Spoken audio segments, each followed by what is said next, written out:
Welcome to the American Made and Paid Show, the home of free speech and independent thought. The big story is freedom of speech is really in trouble. The far left knows that at any time they can call for a sponsor boycott of anyone they despise. It is right here, right now, where you'll get your weekly dose of unfiltered truth. It's non-negotiable. Pre-existing conditions will be protected. This president has said this as a candidate. Insight. Very few people I know could have handled it. We can never, ever let this happen to another president again. And information that challenges the American way of life.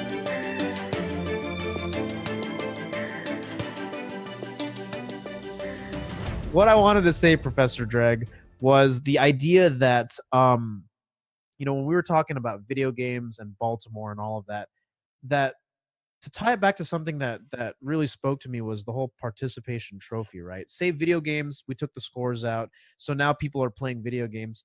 You want to know also what that is? It's a form of socialism.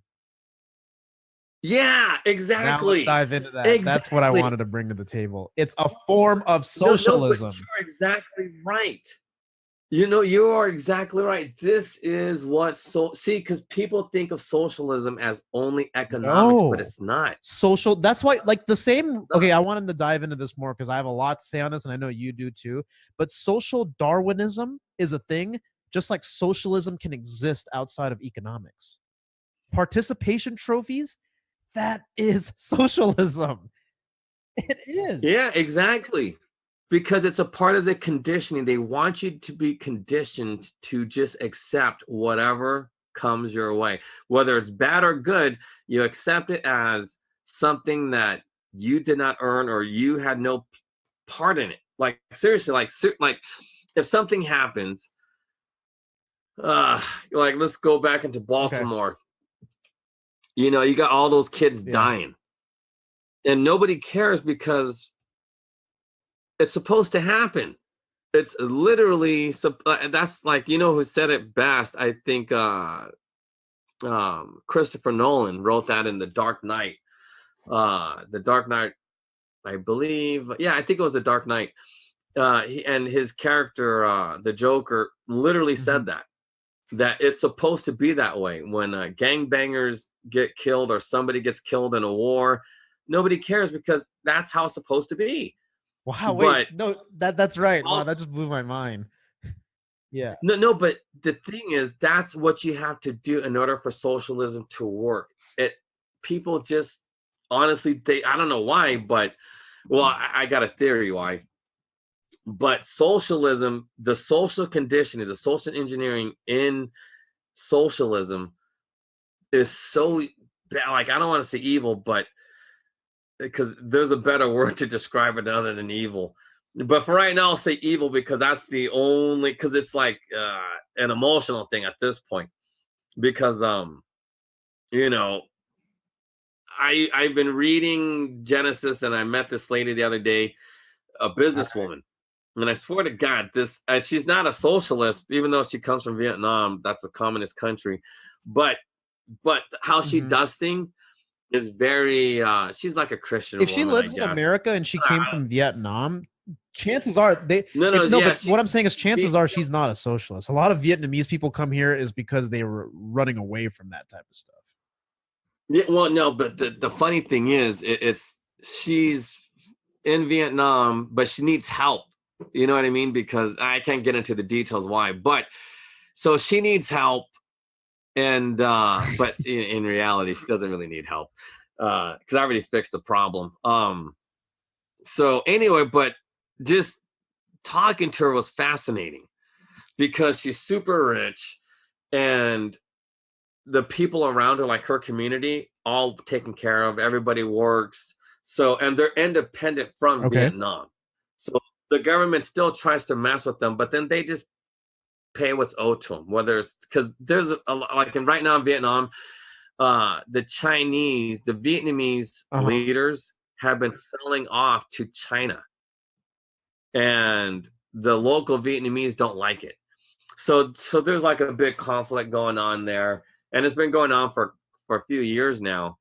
But anyway, so long story short, this lady kind of opened my eyes a little bit that Socialism is social engineering in order to get the economic results that the people doing it want. So I don't want to, because I honestly don't know what makes these people. So I'm just going to say, like, because I don't know. And from an atheist point of view, I'll say this. If there's a devil, I believe it's the people who are, but because like you can't say dictator because these people aren't dictators. So, okay, so like there's certain things we got to explain. Like what is regime? Because like Tulsi Gabbard's like running around talking about regime change wars, but that's not a real definition. That's not a real thing. There's something called a proxy war. A proxy war is fought on behalf of a third party that's not involved in the actual fighting. And I'll call that person the devil. No, because the devil pulls the strings behind, like nobody knows, but behind closed doors, behind when no one's looking, this dude's pulling the strings of both sides, making them fight for his desired result. Called the deceiver for the reason. Well, see, but the only thing I know, especially talking to this lady, I believe, I mean, it's hard to believe that, or it's hard to admit that she might be correct, but it's like, well, she called them demons. She goes that there's demons running around and they're the ones controlling all of these things, and people pay attention and listen to these demons. And that's why, she was saying like Vietnam is really messed up because the demons are running around and doing all these things. So, but anyway, so it hit me. I'm like, Venezuela, just socialism in itself, Venezuela is a mess because of their personal belief in socialism. And that's why they allowed it to happen, because they didn't understand what Jesus was talking about when he was talking about, how the marketplace should be ran. And you got to, like, everybody has to excuse me because I don't know the Bible, but I do remember this. When I was 7 years old, I was probably 6, because I was 6. I remember. So anyway, so I was 6 years old. I went to Bible school, right? And so I remember the teacher was asking us, well, I might also tell you, the reason why this day sticks with me so much is because I was made fun out of that day. So the Sunday school teacher told me that day, I was like, oh, you look so good. Wearing a suit, dressed in your Sunday best. Yeah, you're wearing a suit. And I was like the only dude in the suit because, we had a little bit of money in the ghetto, whatnot. So, I was the only guy in a suit. And then the boy, some boy, some little kid, he goes, he's in that suit every Sunday. He wears the same clothes all the time. But that stuck with me. And then, of course, the teacher stood up. She stood up for me. And she said, oh, but he still looks nice. And but that made me feel bad because I'm thinking, crap, they know I wear the same clothes. At least the other kids, they wore different outfits. But, it was junky outfits. But at least they wore different clothes. So anyway, but that always stuck with me. Anyway, but that same day, she was asking us, so like, when you think of Jesus, what do you think? I didn't say anything, but the other kids were like, oh, he was kind, he was this, all these great positive things. And then the teacher goes, but does anybody ever think of, Jesus being angry and mad? And then everybody, no, he'd never be mad or angry. But then he goes, oh, no, Jesus was angry. And then she told a story about the money changers. And I don't remember. Well, they were selling stuff like almost like a flea market in the temple. And he cast them out because it's like, this is, my father's house. It's a place of worship and all that. And you're selling stuff. Well, see, but here's my point. Like, the reason why that story came up to me, or why I remembered it, was because there is a story, there is a reason why that story was told, or Jesus got mad, because Jesus wanted us to be a certain way with capitalism. And I know we spoke about this, about how, like, my solution for Venezuela would be very easy. We don't need to do a proxy war. We don't need a regime change. We don't need any of that stuff. What we need is to do because, again, most conservatives will always believe in free markets. and complete deregulations, but we can't have that. You got monopolies. Why? Yeah, Yep. exactly. And forget about even monopolies. If we go unchecked with just straight capitalism, the weakest of the weak will be taken advantage of. And that's not what capitalism is supposed to do. Like this lady, I noticed how she's very, very giving. And my first thought was EB5, I could probably get $1 million off of her, open up a cool little bar or something like that. But you know, this lady, she's very, she only does businesses that honestly help people. And I'm thinking this is why this woman is so rich, because you know, she's really concerned about her people. Right. And she's taking care of her people and she's doing this and that. But then see, now for blacks, you know, we don't care about, you know, anyone, let alone each other. You know what I mean? It's like, we don't care about each other. Not really. You know, we have that crab mentality when if somebody's doing good, we want to pull them down back Crabs to in the bucket. ghetto. That's right. When one person gets out, they get made Yeah, no, fun that's of and all that. It's a real thing. Yeah, no, and we pull them down. Seriously, like that's why I'm surprised no one's really getting on Steph Curry that much, because, you know, like for some reason they leave him alone. Like everyone's leaving him alone, and which is good. I mean, because God, we got to stop with that crab mentality. But anyway, but in Venezuela, the people who have been in charge, whether it was Hugo Chavez or the all these leaders, they don't care about the little people. They only care about themselves. And look what happened. See, because everybody goes, look at socialism because the government. No, socialism is wrong because there is no ethics to it. There is no morals to what they do. You know what I mean? Like in Venezuela, it's supposed to be a religious country.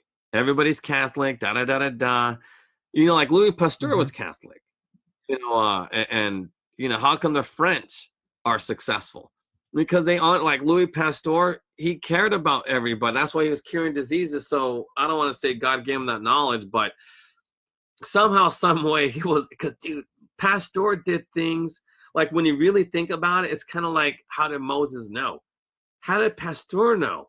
Dude, no one did it before. It's easy to do what, like I could easily work and build upon Pasteur's work. Sure, because he already kind of laid the foundation for it. And how did he, you know what I mean? It's like, man, but you know, like the myth, I mean, I don't know, but the story is Pasteur was like Da Vinci, always talking to God. Yeah, and that's not crazy. That's not crazy, you know. No, but see, but the thing is that it, you know, how do we know? You know what I mean? Like I that's the point, is it might be crazy, but man, it's hard to argue because, you know, you got Darwin and Jesus, we don't know what his, like, God, if that's not the biggest pile of dung you've ever seen, it's amazing. Hey, first of all, I gotta say, and I got feedback from people, the fact that you're cleaning up your language is a good thing. I get these like Southern Baptist ladies writing me. It's like, Professor Drake curses too much. Keep talking. I didn't mean to stop you. Yeah, no, but no, I try. Appreciate you know, that. I think but, they do too. No, but because the thing is like this, like, and I was taught this, like cursing is always like, if you don't know how to articulate, you know, you're not using your brain. But then but when I get emotional, I just curse because, you know, because it's like, because you know what, I feel like my whole life was wasted because I feel like if I would have listened to like my coach way back in the day, I probably would have been like a really good, but then again, I probably would have had the God complex and been really evil. So I don't know. It's hard to go back in time. But anyway, so going back to Venezuela. Okay, so Venezuela is a country filled with Christians. Sure. Right? But why are they failing? And it's because they're not really Christian. Like a lot of people, and this is why I never believed in Christians, because most Christians lie. But it was weird because the only Christian who was ever honest was the guy who made me who I was today. And I didn't know that until just recently, which is sad. I hope the guy's still alive. But that said, but this is the thing. I believe that, okay, so Jesus gave everybody a second chance. This is why, like, God, I'm going to say it, but here's the thing. Jewish people, Muslim people, how they believe is totally wrong. They're twisted out of their head. And that's why we have all these problems today in today's wars, in today's problems, because their faith and how they do things is so twisted, and so they don't really understand. I don't want to say they don't understand Jesus, because I'm pretty sure, like, this is not a secret. It's a secret to me because I never knew. But these people, these leaders, all these grand muftis in the Middle East, you know, Benjamin Netanyahu, all of these people, you know, like all of, like, Harvey Weinstein, all of these great Jewish leaders, they know all of this already. So what I'm saying, like, they know. And but anyway, so long story short, the Jewish people, they're insane. Not because I'm anti-Semitic. No, I think people listening have enough rational thought. They understand what I'm saying, because I want to, like, do a lot of pretext. So I'm not saying let's kill the Jews or kill the Muslims. I'm not saying any of this stuff. But there is a reason why we are going through proxy wars. There is a reason why we have what we have in Venezuela or in Libya or in Syria. It's because the Jewish people did not understand that story of Jesus and the money changers when Jesus was angry. Because the thing is like this. See, now, remember we talked about, and because I'm telling you now, there is something great about Noah and Enoch, right? So God killed all the people he created on the sixth day. He literally wiped them out that day. And he was going to kill everybody, but for some odd reason, Enoch persuaded God to spare Noah. All right? So anyway, everybody believes that's where the story ends. Like, all the Jewish people, that's why everybody's so violent. Like, oh yeah, let's throw some gay dude off the building because he's gay. You don't do that to a gay dude. You know why? They don't understand. You're not supposed to do that. Same thing with the you know, if you disagree with the Jew, you know, like the hardcore Jews, like the ones dressed in black with the curly beards, they'll kill you. You know, you go to Israel, to those ultra religious places, they will kill you the same way Muslims will kill you. Now, Jesus, on the other hand, he didn't kill those money changers. He gave them a second chance. Jesus is all about giving people second chances. And that's the point. See, in economics, he gave people a second chance. You're supposed to give people a second chance economically. Right. See, a lot of these, and see, the Christian leaders, I don't think they understand that either. Like, you see, and I'm not, because I know, like, I don't know Joel Osteen personally, but I do know his work. He does good work, but because here's the thing, after talking to this lady, and then with what I remember, the money changer story, I believe this.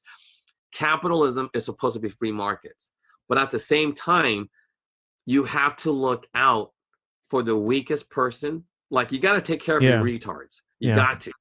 You know, all them people, like, if you can't take care of the retards, you are not doing your job economically, because look, we're not animals. We're supposed to, like, that's what makes us different. We look out for people like that. And I think that what's spurring your thought, if you don't mind me saying this, I think that lady gave you that perspective, right? Because I watched her. Also, for the first time, the money in itself was not necessarily just to create more capital or growth, but she was, like, I guess, charitable to her causes, right? But this is where, real quick. But the reason why people go, well, that makes no sense, right? Don't you just want to make money? I think that there's a difference between being charitable for a cause, but it may not always make sense in economics. That's the kicker. It doesn't always make sense, but you do it anyways. That's where that whole aspect of, well, if you really helped out the poor, right? Are you really getting anything in return? Implicitly, yes. It may not seem like it, but that's the thing, is people are like, well, why would you do that? You're not going to get your return on your investment. It's not about that. So, no, but it's not. But see, but here's the thing. Even if you lose all your money, you're going to get it back. And if you don't believe that you're going to make money again, man, something's wrong with your brain. Something's totally wrong with your head. But here's the thing that really got me thinking, because I hate to say this, like, because I don't want to sound like the racist dude all the time, but okay, so you got the Jewish people. So look at blacks in today. Look at Baltimore today. How many blacks are at the bottom everywhere? They just are, except for in Nigeria. But beyond that, but then I believe the Nigerians will fall again based on history.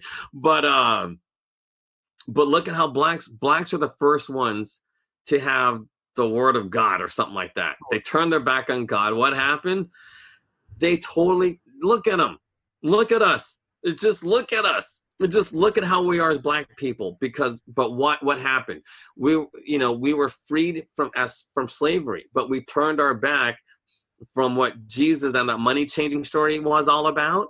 Because think about it. Back in the 1800s, did blacks honestly help the Italians, or did they start lynching them? They lynched them.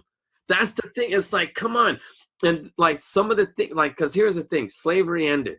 It ended based on, because everybody, I know people aren't going to agree with this, but I know without a doubt, and every black person knows this. Black historians all know this. White ones might say, oh, no, it was this and that.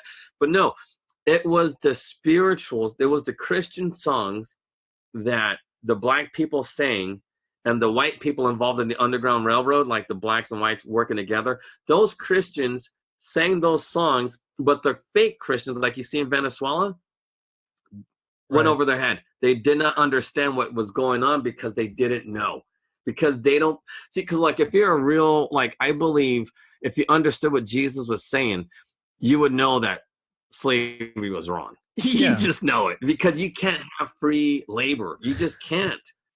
And there's no such thing as free labor. It's just, come on, that's wrong. But that said, so, blacks turned their back on God how many times? Yeah, and they were the first ones to get it based on Genesis, because, I guess, the Ethiopians got it, and they just nobody ever paid attention. But that was the thing. So let's look at the Jewish people, the white Jews. And they're still at the top economically, but guess what they go through every single day?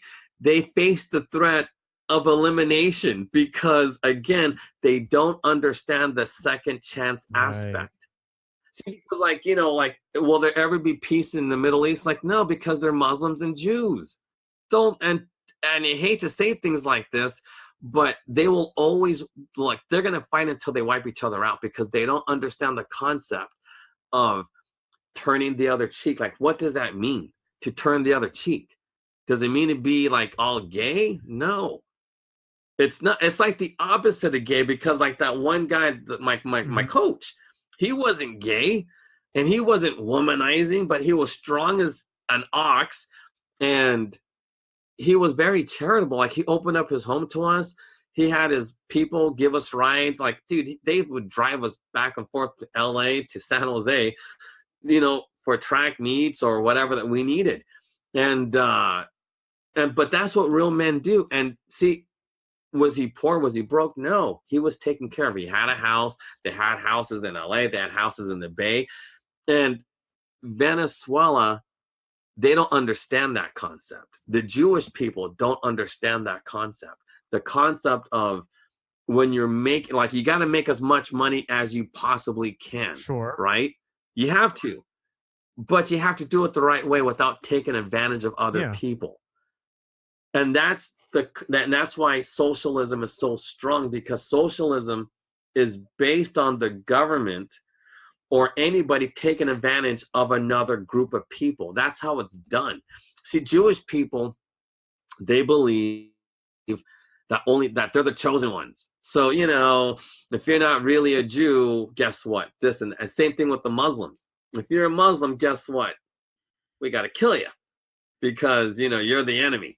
Or you're an infidel, or whatever.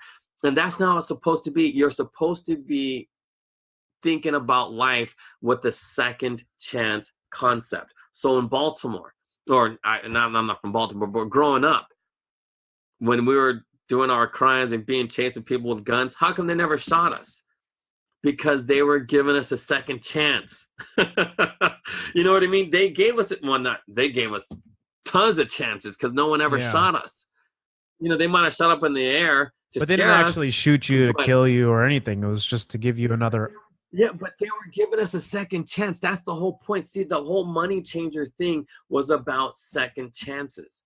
He gave them a second chance to, and instead of like bringing a flood down and killing everybody, he gave everybody a I really second think chance. that you should dive into Jesus's ministry and the Gospels a little bit more, because you'll find that this concept of second chances is universally paralleled, because it's the idea that we're all bad people. We're born bad. Like, that's the thing. We are all born with sin, as you call it. I don't want to make this hyper conservative or religious here, but the idea is that act right there is echoed several times throughout. And you'd be interested in that, because it's the same thing with a woman who committed adultery in the Bible, right? And the punishment, this is what the Jews did, the punishment by law for that was death by stoning. And to the point where there's a point in the Bible where the so-called Pharisees actually bring this woman to Jesus and say, hey, this woman was caught in the act of adultery and we got to kill her, right? And Jesus's first instinct was, what he actually said was, let he who is without sin cast the first stone. And they still do that in Israel. They were throwing rocks at us. Why the fuck they were throwing rocks? I'm thinking now I know why, because of fucking stoning crap. But they were rocks. but what I'm saying is that example of the second chance is embodied there as well, because you have to think about that time too. If you were caught in adultery, you were executed, right? And this is coming from Jesus, who's supposed to be all about goodness and sinless and righteousness. And this is not a prostitute. Well, a prostitute, but a woman who was caught in the act of adultery. It was the same thing with a widow, dude. Widows back then, oh man, this is before people took care of each other like the Christian way, before churches. Man, if you were widowed, and you had no man, like that's just you got a bad hand. Like, that sucks because you can't work. But you know what was kind of weird? Like, just because you made me think about this, but isn't that kind of weird? Like how, like, Moses was like the first one with the word, and then Jesus was the second one with the word. That's how it works. You know what I mean? Isn't that kind of weird? And then it was like, anyway, but that's just weird. Like, nah, I mean, I start thinking about numbers like that, but yeah, that's a weird thing. Like, first coming, the second coming. I don't know any of that stuff, but that's just weird. But anyway, so going back to what you're saying, no, but it's not really ultra religious. It's just a real, like, if you just look at it from a philosophical point of view, just philosophy. Every Christian leader, and this is why I want to bring this up, because I this is really more about Christian leadership than it is about me reading the Bible. Because dude, I am not. Yeah, keep going. Because I'm being honest. I'm the type of person, if I become a leader, I'm taking advantage of women. It's just, that's why I can't be a leader. But that said, real Christian leaders, a real leader should honestly understand the Christian one, Jesus' philosophy on economics and the law. They really should understand, because I know, because the whole thing about hate crimes, that's fake, but intent really is important. So there's a difference from hate crime and really understanding somebody's heart and knowing like why their deeds. Because the thing is like this, I believe Jews are like this. See, Jews are the types of people who are well-intended, but they're going to go to hell. So there's a saying, the road to hell is paved with good intentions, because they mean to do good, but they don't want to. Well, I want to say white Jews, black Jews. I think they're going to hell for other reasons, but no, because if you ever met a black Jew, like those black Hebrew Israelites, the ones that antagonize you and yell things at you from Market Street. Come on, man! Like, it just they're going to hell. Here's the deal, though: the road to hell is paved with good intentions. I want to remark on that for a second, because here's the deal: at no point did Jesus say intent nor your actions will get you to heaven. It's all about faith, right? That's the deal. No, see, I don't know that. That's what you gotta explain. See, when you tell me crap like that, it just goes over my head. I'm thinking, man, I don't know anything about that because it makes no sense. Like, because you just can't have faith to fix things. You just can't. Because, like, look at Venezuela. All those people had faith, but because they're dumb as like, I'm lucky to be smart.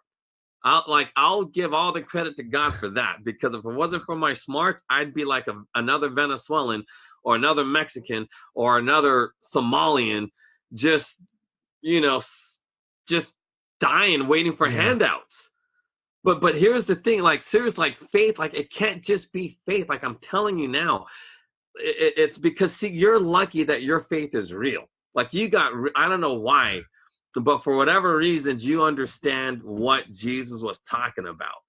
But these other people, like in Venezuela, they don't, like, well, they have to understand, like, okay, like, because I just literally said, if I was a leader, like a Christian leader, I know I'd be taking advantage of women, because that's my nature. I'm a bad man. So I can never be a leader, nor would I ever want to be one, because, I got to stay in my own little ranch and just be left alone. But now, see, I believe someone like you should be a politician. Why? Because I know you will do good. And but now if you got another leader, let's say like anybody from Arizona that you could easily beat, all of those people, they're doing it to make themselves look good. And then in order to look good, you got to jump from one issue to the other issue. Like, oh yeah, how you feel about abortion? Well, this and that. You know what I mean? Like, they're flip-flopping all day long. But that even what's his face? Ted Cruz. Even he flip-flops because he's a man of power. He understands the Constitution. He's a lawyer. He knows these things, but yet he does nothing. Because look, what have they done to stop, Venezuela? What have they done to bring solutions to any, like, why in the hell are they even messing around in other countries? If I were in power, I've actually told people a lot of this. It's not very in a popular opinion, but I'd cut foreign aid to somebody's country. Yeah, you say that, like, cut foreign aid to Israel, people lose their heads, right? And I'm serious.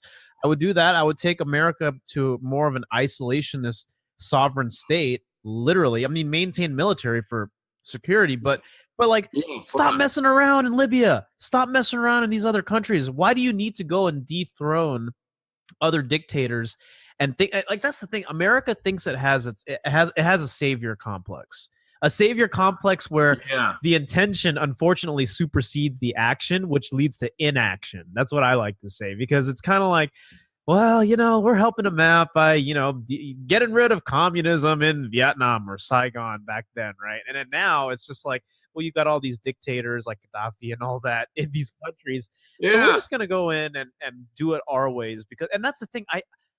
In a weird way, that is, it's unchristian of you. It actually is. It is.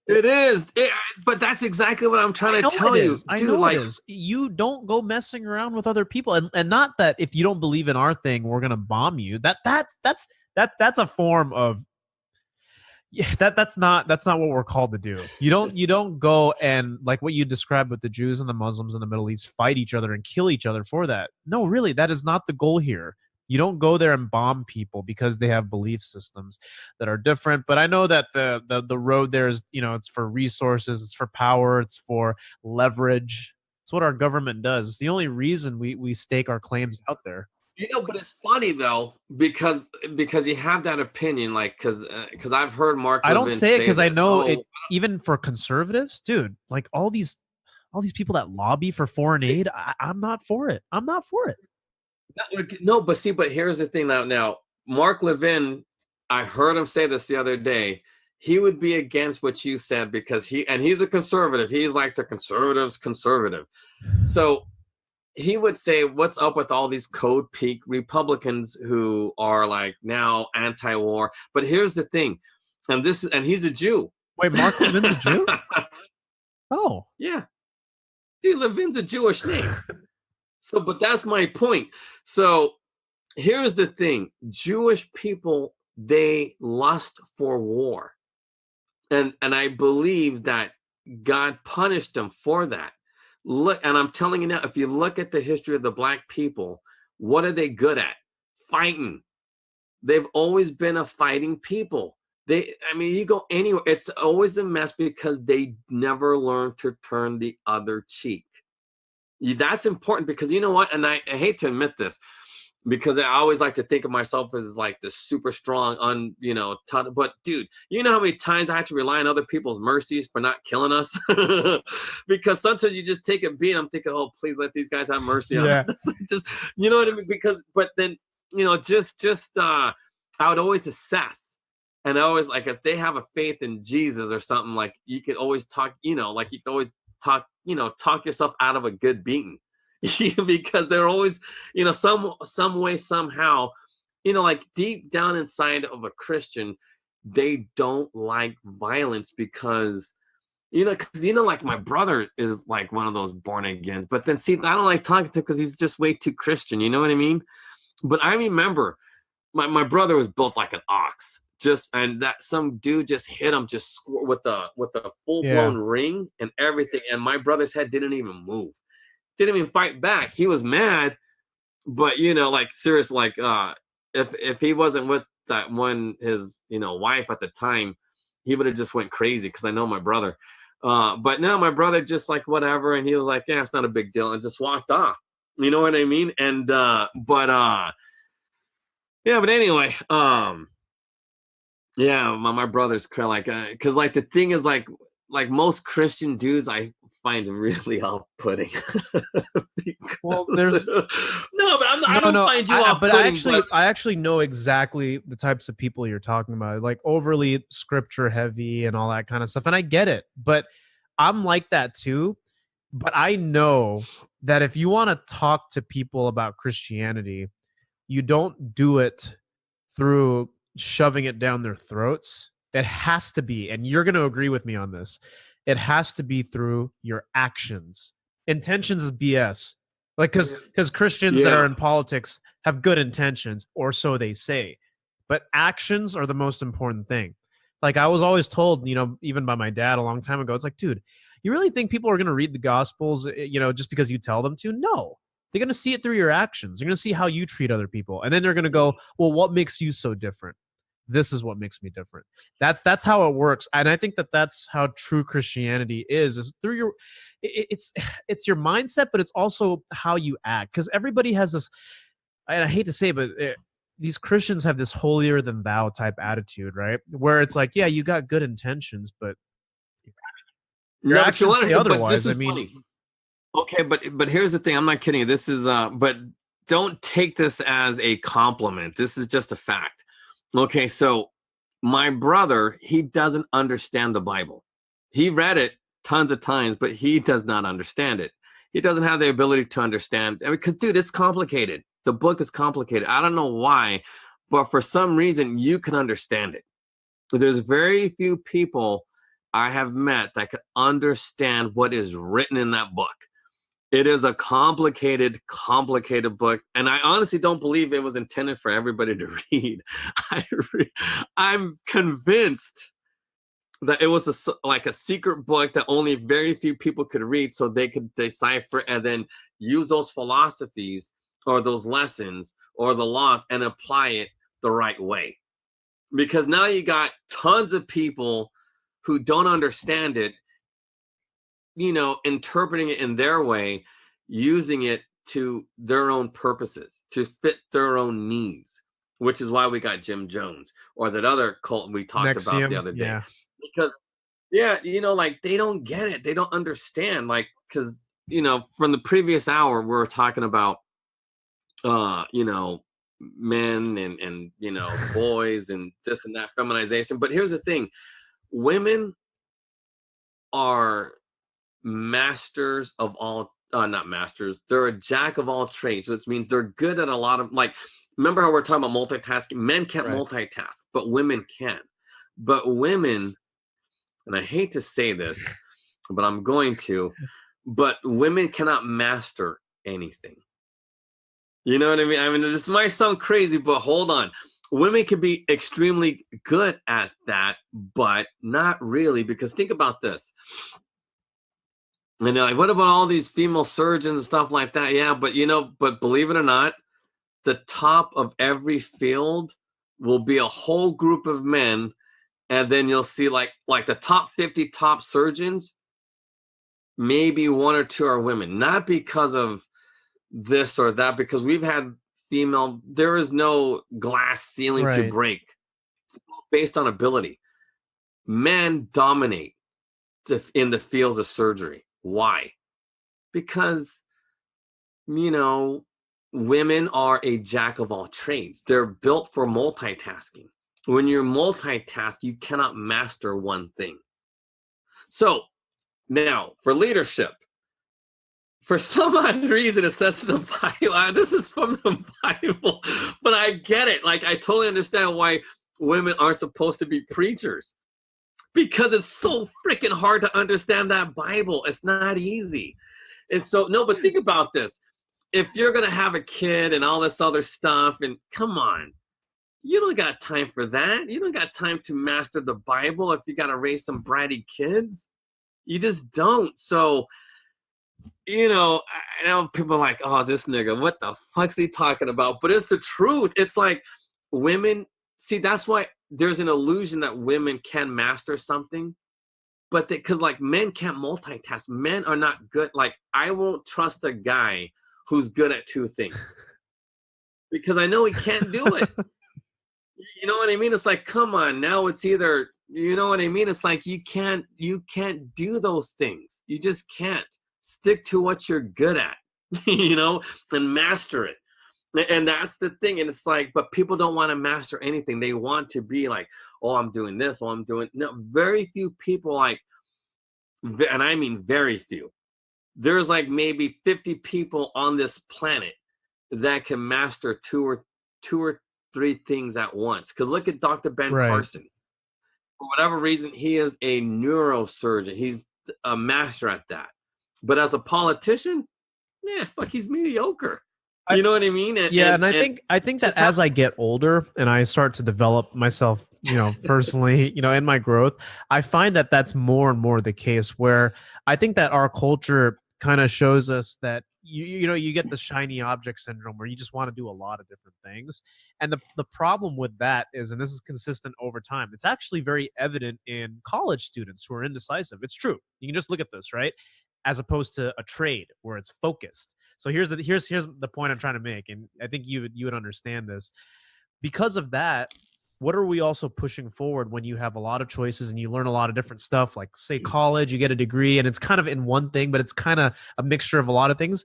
You actually get mediocrity, because that's actually what the end goal is if you're too diversified, right? The only thing that needs to be diversified and doing well is your money. But for you as a person, really, if you focus 100% of your energy and you become the master of one thing that is what you do, that is your strength, that's all you need, man. Because we all got weaknesses, but I think our culture right now trains us, and this is true. You look at Clifton Strengths, you look at personality tests, like really, like they teach you in school to like work on your weaknesses to the point where you spread yourself too thin as a jack of all trades. But what happens as a result is mediocrity. You don't excel at anything. Yeah. Whereas now what people are taking is like, okay, if you just can't do this because it's just not you, then go all out, like go full force with one as opposed to being half pregnant on 5 other things. You see? And but it goes back to my point. See, now, and you're going to say something weird probably, but don't say thank you. But it goes back to my point. For whatever reasons, you have a mastery of, well, I don't know if it's a mastery, but dude, I've never seen anybody like it. Like, because dude, I've never seen anybody at your age try to kick porn or anything else. But dude, I'm telling you now, you have some sort of innate ability to understand. Dude, I don't even know where it comes from, but you have this ability to understand, the Bible. And for those reasons, I am convinced you have to be a politician and you have to understand business, and you have to be like, I know you're going to succeed at business. I know you're going to understand excel at economics. because you understand the point of being making as much money as humanly possible, but at the same time you also understand that we have to take care of the retardeds, we have to take care of the mentally ill, the crazies. Like, seriously, there's two people that are, you know, that will never understand the Bible: the crazies and the retarded. They'll never understand it. They will never understand economics. They will never understand family. They will never understand a lot because they're retarded or they're crazy. And it's up to somebody with your ability to make it so everybody else is not affected by the weak. Because that's why socialism always takes hold, because you know what? These retards and crazy people in San Francisco dumping all over, like literally taking poops on the streets. Yeah, literally. I was there. That's a big, but the thing is, it affects the people. Like, look, if I'm a regular Joe Blow, and whether I'm a Christian, Jew, Muslim, Buddhist, I don't care. I'm going to get sick because there's a pile of poop that I just stepped in and it has E. coli or whatever, enterococci, whatever it is, it's in there. I got sick from this stupid retard. I'm mad because I'm sick. So, of course, you know, you're going to beat him up or treat him badly, and then, or you look to the government for this type of help. And that's the thing. It's when the Christian leaders who run this country fail, we start to take advantage or get angry and want to kill these people. Like, literally, man, boom, and just start pounding somebody. And when you're weak and you're beating them up, they're going to die from their injuries. And, you know, but it was self-defense or this or that. And that's why, like, nobody understands like what socialism really is. Socialism is and I believe this lady was not, I mean, I don't know if it's because I don't know stuff about that, but you're telling me something about it, but it seems true to me, I guess. But if demons are real and all these alien beings that are evil are real, I believe it because I see it in socialism. I see it in progressive cities. Dude, like, how can a guy play with his penis more than playing with his gun to understand that this is not a taser? Yeah, that blew my mind when you brought that up. How is that even possible? How is that even possible? Because these dudes don't understand the very philosophies that made it possible for them to do. Like, it's up to the Christian, because think about it. Do you have a fake Christian leader like Peter Judge who's going to say all these crazy things instead of knowing the truth about what the Bible's really saying? You know what I mean? And that's the problem. It's like, one, people don't understand that all of our economic systems was literally invented in the Bible. That's right. It is. I mean, MLMs from Jesus and... Yeah, dude, but it's not just the whole element. Okay, so he did multi-level marketing. He also did, like honest to God charitable work. That's right.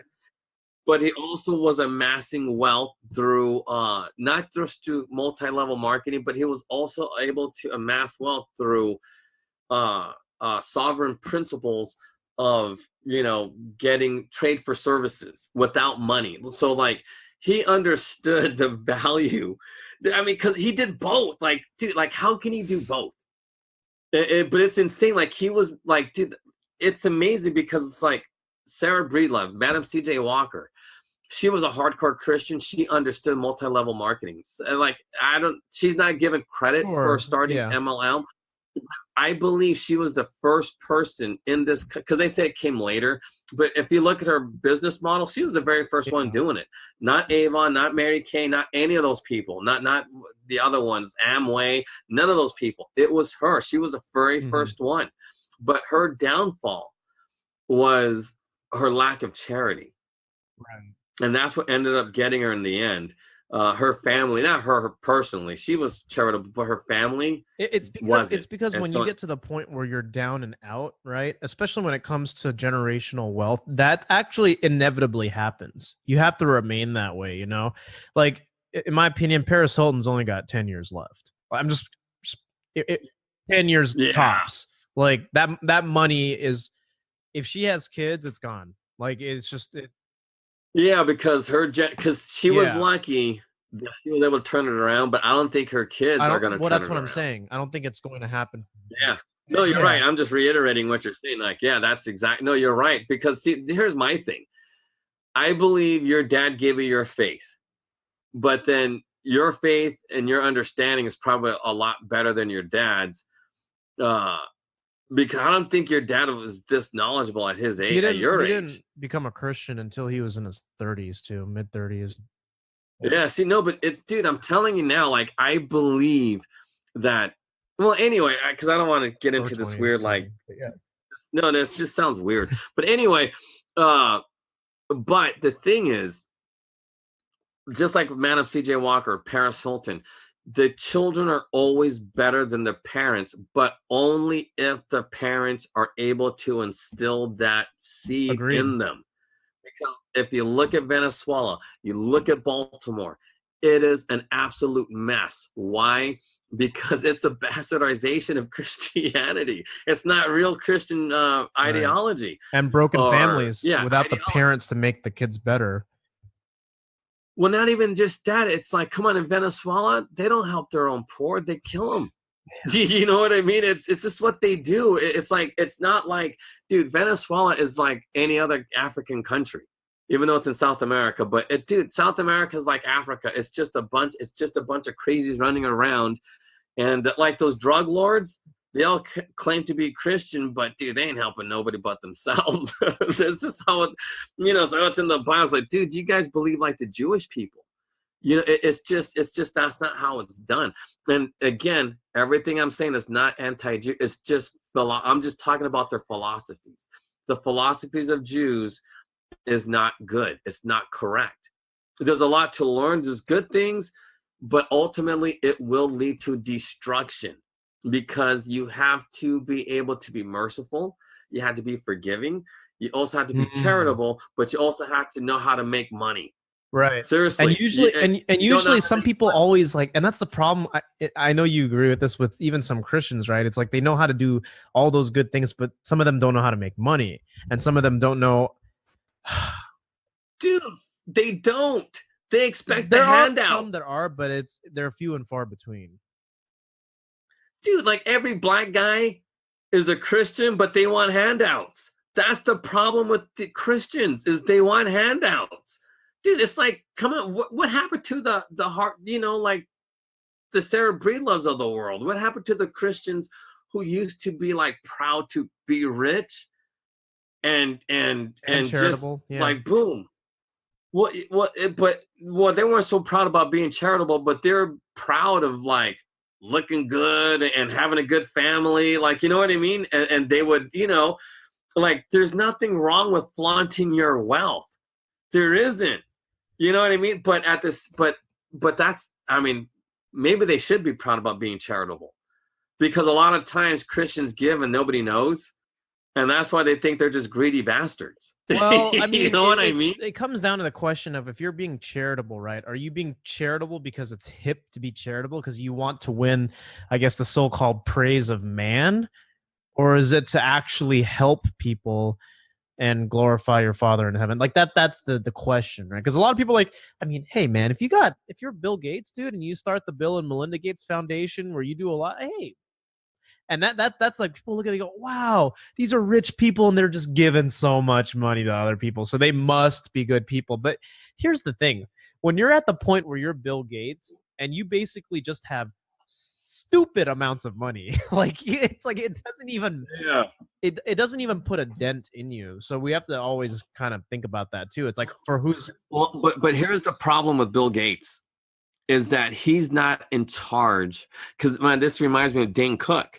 Dane Cook made millions and millions and millions and millions, right? He let his brother handle his finances.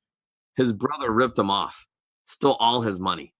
And his brother is now in prison over this. Same thing with Bill Gates and his charities. He lets other people run his charities, and charitable if it's other work, people running a charity, tax deductible stuff. See, and that's my point. See, this is what Christians don't get. They got to do it. No, you're absolutely They don't right. want Like, to do that's it. why when I think of charity, I don't think, oh, well, I give 40 grand a year to the American Heart Association. No, you pedal your butt and make sandwiches and go actually help in your community. It's not about, I gave so much money to people around the world, or I gave money to Haiti. We all know where the money from Haiti went. Bill Clinton took it all. Yeah. So that's or you could do a charity like Salvation Army, and that's what you do. You know, you take the money, start industry, start businesses. Why do people also feel like they gotta give money to all these so-called, you know, Christian organizations? Because I'll be honest, I'm not. You're not wrong. It's corrupt. Instead of just no, Salvation Army is not corrupt. No, I mean, they're probably corrupt, like, but they're Hope good. For Haiti. I like Hope for Haiti was that. Oh, dude, that was bullshit. Everyone knows that. That's why I didn't give any money. But the thing is, there's nothing stopping people, because I think this is where we can meet in the middle. Christians who are wealthy and affluent, start your own, be in charge of it. Don't just be putting money into it. But this goes back to what I said earlier. Take action. Good intentions are not enough to win you favor in this country. If you really want to help the community, and like when you talk about politics, man, my dad even told me this. He said, don't run for office. You know why? You don't know anything about the people in the district you represent. You've never helped any poor people here. That's my goal. Is you can't just help them. Once you learn to help them, and here's the thing that's more important also with politicians, right? If you help your community and you're truly a representative of your district, guess what? They will back you in the good times and the bad times. They're not going to sell you out because maybe you said one thing and CNN decided to tear you apart. That's actually how it's supposed to work, because now you have given not just your resources, but also your time and yourself. That's the important thing. Yourself to other people. Right. So exactly. As a result, if you make a comment like, okay, I don't agree with transgender rights, and everybody goes, whoa, your community's gonna be like, dude, we know who he is. We're going to vote for him anyways. He helped me move my refrigerator, or he helped, me when my child got sick. That is what being a Christian is about. It's not about your good works. Dude, that's why everybody celebrate voted for your Trump. Good works. It's like, that's not the point. Road to hell paved with good intentions. Talk about good intentions. It's not about intentions. You got to get out there and actually do it. You see?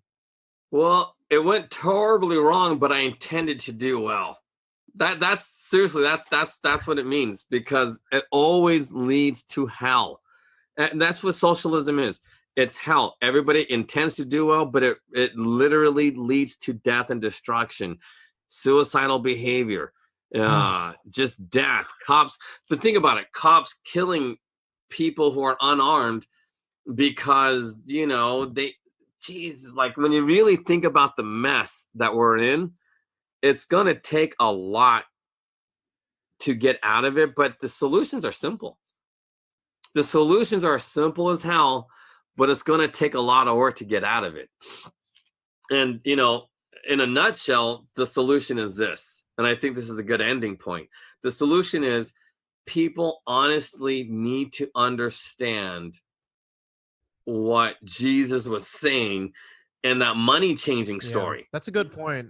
I think you bring up a real good point. I'm even going to go back and read that. I mean, I never read it, but I'm almost positive, talking to you, talking to that lady, watching what's happening in Venezuela, watching what's happening in Libya, in Syria, all over the Middle East.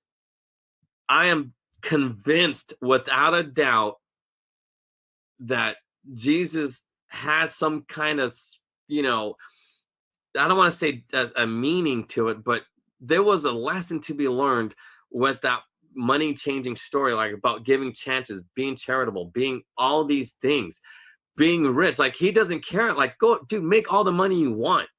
Just do it the right way. Don't take advantage of people. Remember, we talked about that too in Venezuela.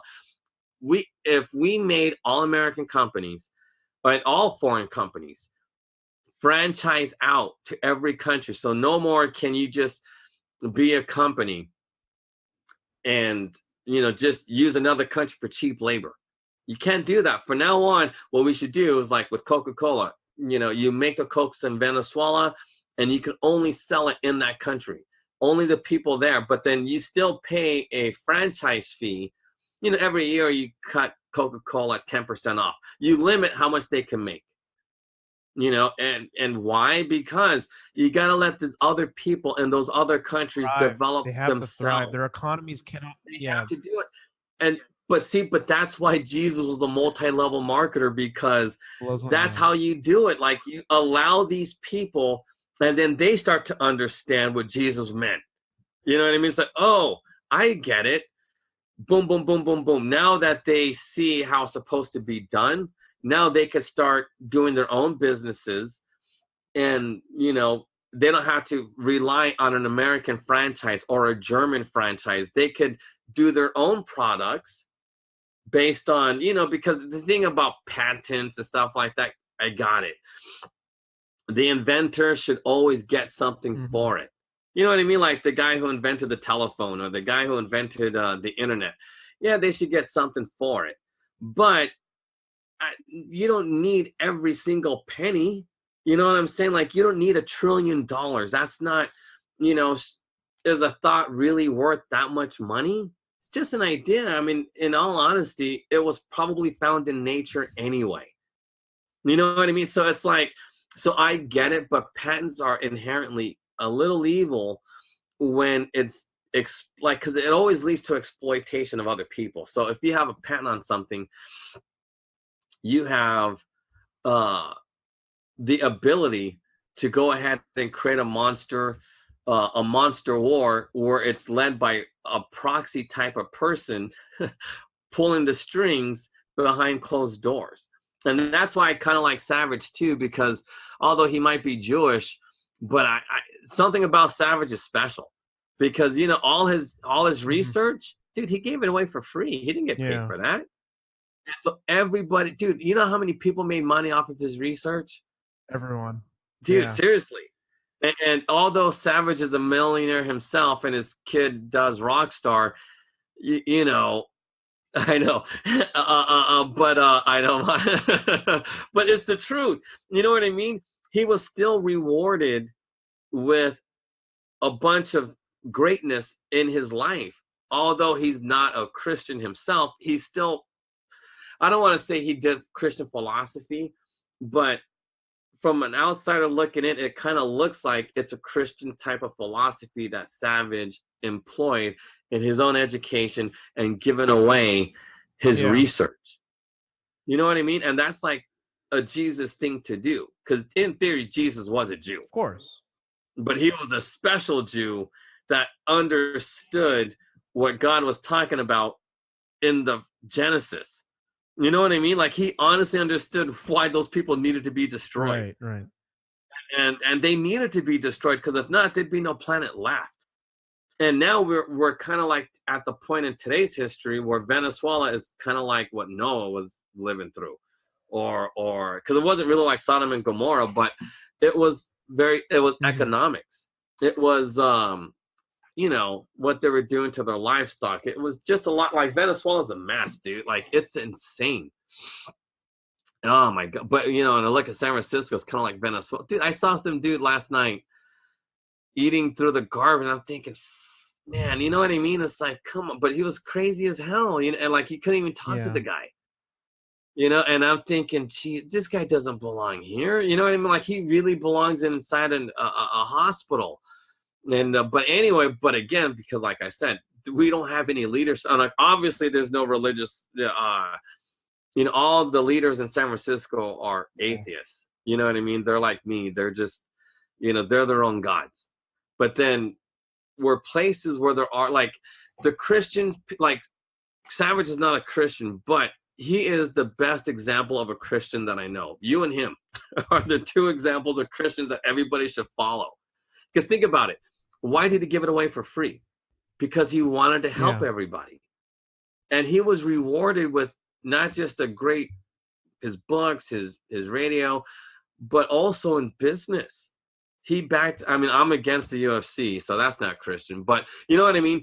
But he backed the UFC. They backed, dude. Yeah, of rich. course. But that's the idea, that it wasn't just about monetary transaction. He knew that with his research, he could be a trailblazer for other people to pioneer things like supplements and all that. His son and Yeah. Alex Jones. And speaking of Alex Jones, to take it back about that point with that lady, just to wrap it up about the demons and everything, if you listen to Alex Jones, in a weird way, he explains what that lady may be talking about, because he talks about that too. It's like Hillary Clinton has got to be demonic to go into the Haiti fund and take, what is it, $300 million, and that like Yeah. only Dude, they took only bad almost $1 people billion do, like bucks. only the truly wicked in spirit do that kind of stuff.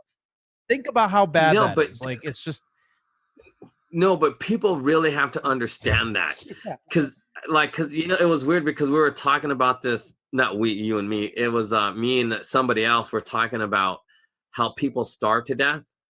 Dude, it's a weird thing to see, because like they get this pot belly, and then when that thing goes, that's it. It's a weird thing to see. And you really gotta be a special type of evil to just like, because remember I told you why I don't like fighting. Like, I don't like the UFC because I don't like how they glorify fighting, because those guys, when they hit the streets, they think they're invincible, they beat people up, and it's just a wrong message to send. Like, and I believe, you know, like fighters should just, like, you should never know, like the people should never know that you know how to kick ass. Nobody should ever know that, you know, except for the really bad person. And that's the only person who should know. But beyond that, nobody should know. But if he could just sit back and just know someone's going to starve to death, dude, that's like the worst way to die. Like, that's because even getting burned to death goes quicker than being starved to death. That is a special type of, like, it takes a certain mentality to know you're going to let tens of thousands of people die that way. That's insane. Like, you know what I mean? Like, but that's why so many people hate Christian people, because the Christians are the richest people and the whole world is starving to death. And that's insane. It's like, so, but then, and again, like in Venezuela, oh, we got to do this and that because the people are starving. You guys don't care about that because you guys are creating it through your economic policies. It's not for oil. Like, Tulsi Gabbard and everybody who believes that if we're fighting for oil, we got the oil already. Russia has the other half. We got the other half. It's not about oil. It's about economic policy. It's about fascism. It's about socialism. It's about Christianity. It really is. It's about evil people stopping Christian leadership. That's what this is all about. And this might sound crazy, but it's really true. And I will love to debate anybody on this, because I'm an atheist. I know this stuff.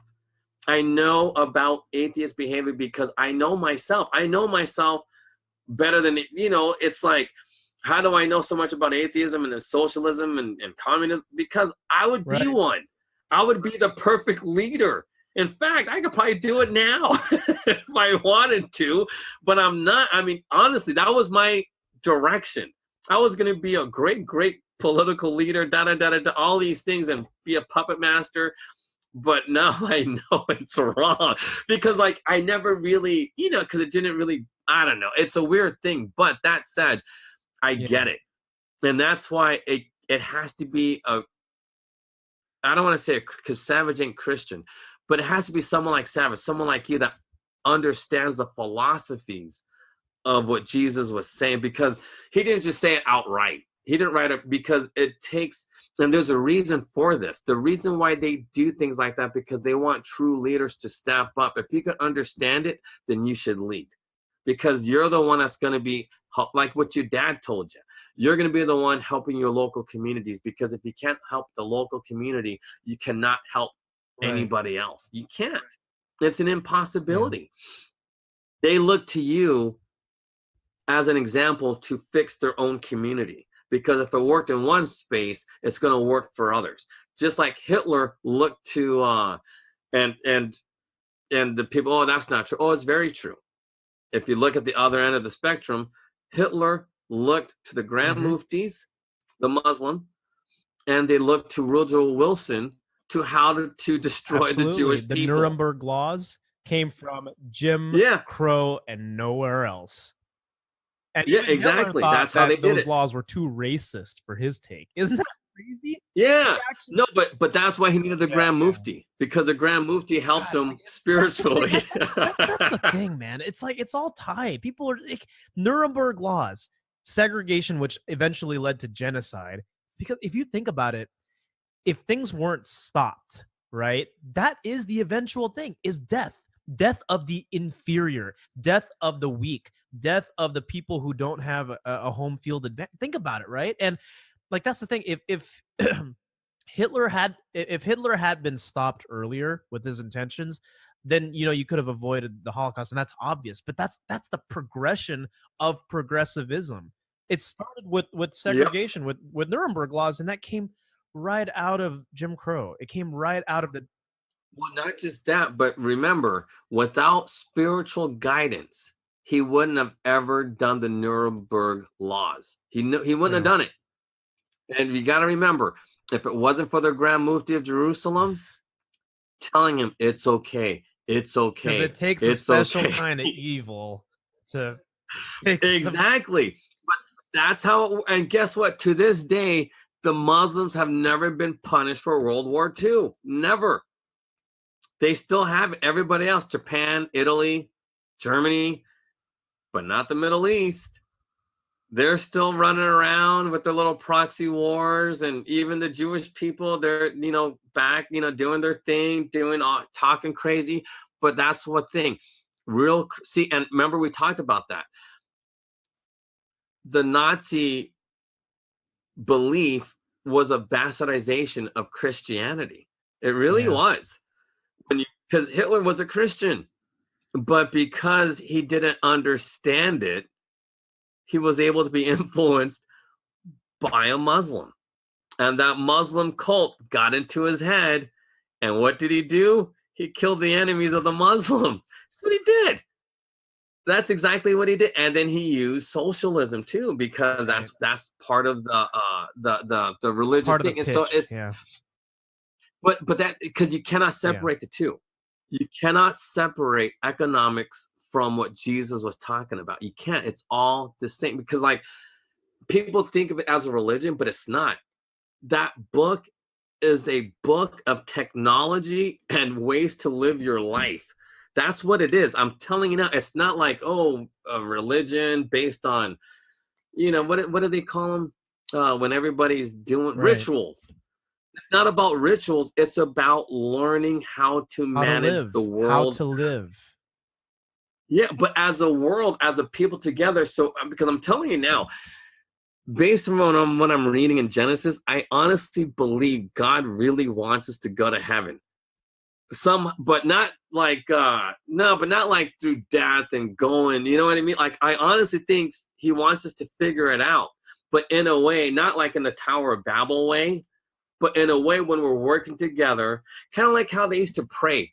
Because I used to make fun out of them, so I don't remember these prayers, but basically they would pray for everybody else but us.